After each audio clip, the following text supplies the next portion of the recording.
My soon-to-be ex asked if he can come over and grill this past 4th of July, and because we're newly separated, that wasn't a simple little cookout question. He moved out a couple months ago, we're heading towards divorce, and we are still very much in the part where everybody's trying to figure out what the hell the new normal even is. So yes, on the surface, it was just grilling. He loves to grill. The kids would get to see their dad. The weather was already acting raggedy, so we couldn't go see fireworks like I wanted to. And I wanted food off the grill because I'm still a woman with sense who likes to eat. But underneath all of that, I knew this was really a question about access, right? He was asking to come back into the house we used to share. My house now. The house I've been slowly trying to make feel like mine. And I had to be honest with myself before I gave an answer. Could I actually do this? Not could I swallow every feeling and call it peace. Not could I put on the good co-parenting costume and pretend none of this was weird. I mean, could I be in the same space with him and not abandon myself?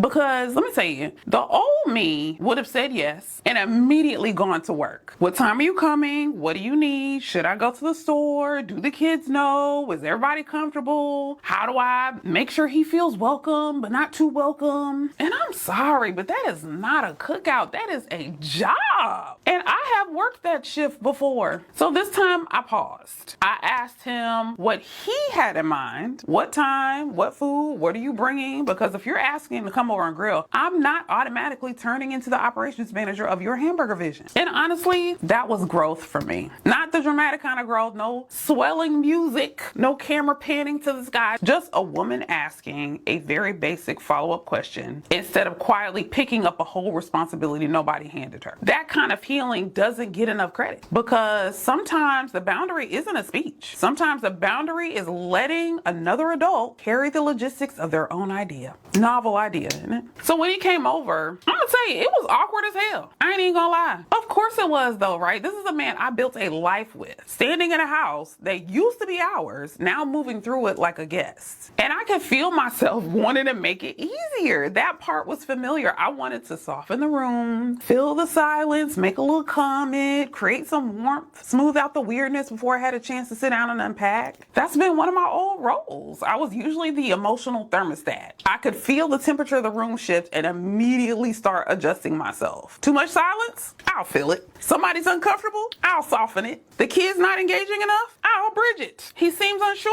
I'll reassure him. And the thing about being the emotional thermostat for years is that when you stop doing it, it can feel like you're being cold. But I wasn't being cold. I was just not over functioning. I was being normal.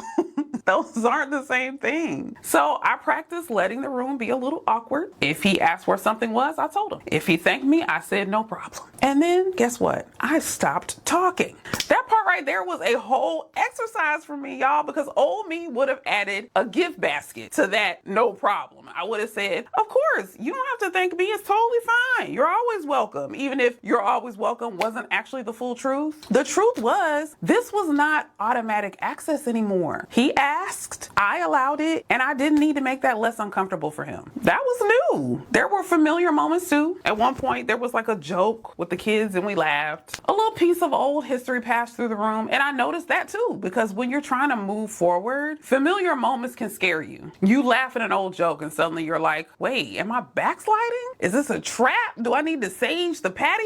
But not every memory is a portal. Sometimes it's just a memory. Sometimes something can be funny and still be finished. That mattered to me because I didn't have to make the night cold to prove that I had boundaries. I also didn't have to make it warmer than it was to prove I was okay. It could just be what it was. A little awkward, a little familiar, a little sad in the corners, mostly fine. And when he left, I didn't feel wrecked. That surprised the fuck out of me. The kids and I ended up going outside with a few small fireworks and sparklers, and the night ended quietly. But what stayed with me wasn't the grilling, it was my home. So over the last couple of months, I've been making my living room feel like me. That's been my project. Piece by piece, I've been changing the energy, the look, got me a record player, been wanting to get one for years, been changing the feeling of the space. Years ago, if he'd walked into a room I was proud of, I would have wanted him to notice. I would have waited for the compliment. I might have asked, do you like it? Not because his opinion was the final authority, but because some part of me still wanted him to witness me and approve approve of what I'd made.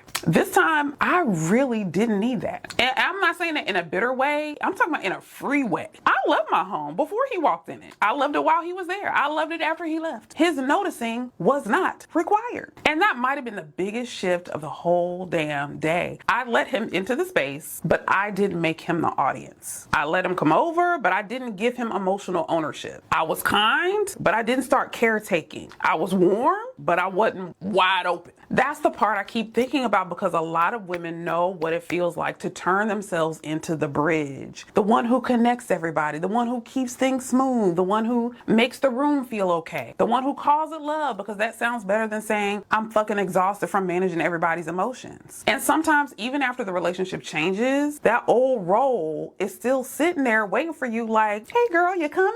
No ma'am, not today. That was the real 4th of July moment for me. Not the grill, not the food, although the food was good, not the weather. It was realizing I could be in the same room with him and not leave myself. You know, I could let the moment be awkward without fixing it. I could let the kids have their own relationship with their dad without me turning into the engine of it. I could say no problem without adding a paragraph. I could be human without making myself responsible for the whole atmosphere. And I could let something be peaceful without pretending everything is healed. Because that's the thing, right? Peace didn't mean it wasn't weird, or that there were no feelings, or that we suddenly became some perfectly evolved separated family shit with matching linen outfits and a shared Google calendar. Peace meant I checked in with myself first. I made a choice I had capacity for. And when he came into my home, I stayed inside myself. Sometimes the boundary isn't keeping everybody out. Sometimes the boundary is finally not leaving yourself when they come in.